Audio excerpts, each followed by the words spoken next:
fundamental narrative about Israel essentially is that as a compensation for the Holocaust, the Jews were given a piece of someone else's land in the Middle East where they've settled, and now there is a battle over that piece of land because of that original sin, if you like.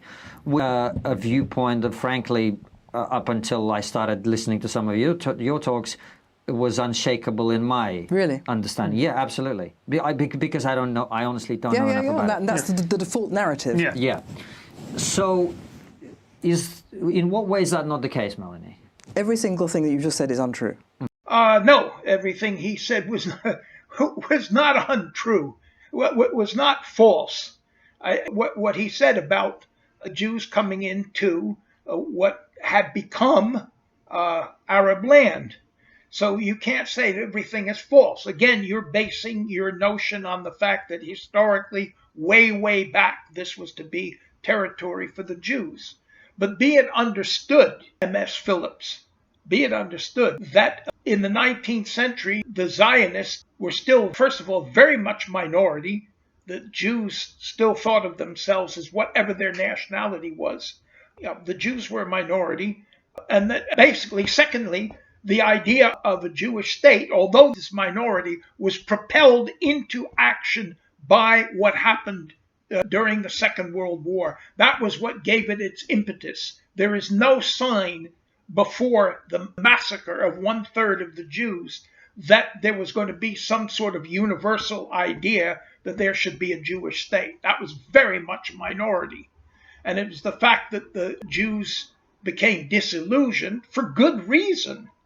The state was created in a very corrupt form. And to deny what he said about, Jews on Arab land, how do you justify that when Nahum Goldman, 1978 author, had Ben Gurion saying, of course, if I were Arab, I'd hate the Jews. They stole our land. Most of your conversations, that'll make him happy.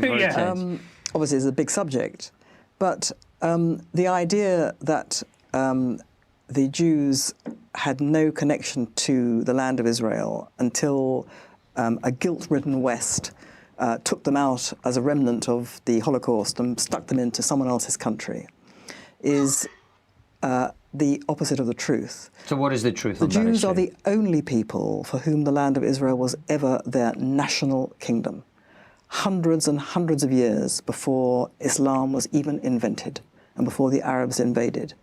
The Jews were the original nation. What Melanie Phillips is saying, there may be an element of truth to thousands of years ago. Israel was originally destined for Jews. But that's not what has happened in 1948. And she conveniently forgets that Golda Meir, when she was prime minister, said that we took a land that had no people in it. And that's just a bold-faced lie. So you can't say something about Israel being the land for Jews even before Islam was created and compare that to the situation in 1948 when Islam was well on the way. And the fact is that something happened. M.S. Phillips, the idea of a Jewish state is perfectly understandable. Jews took shit even when they tried to emphasize that they were part of the country first and happened to worship as Jews. So there was a case for that.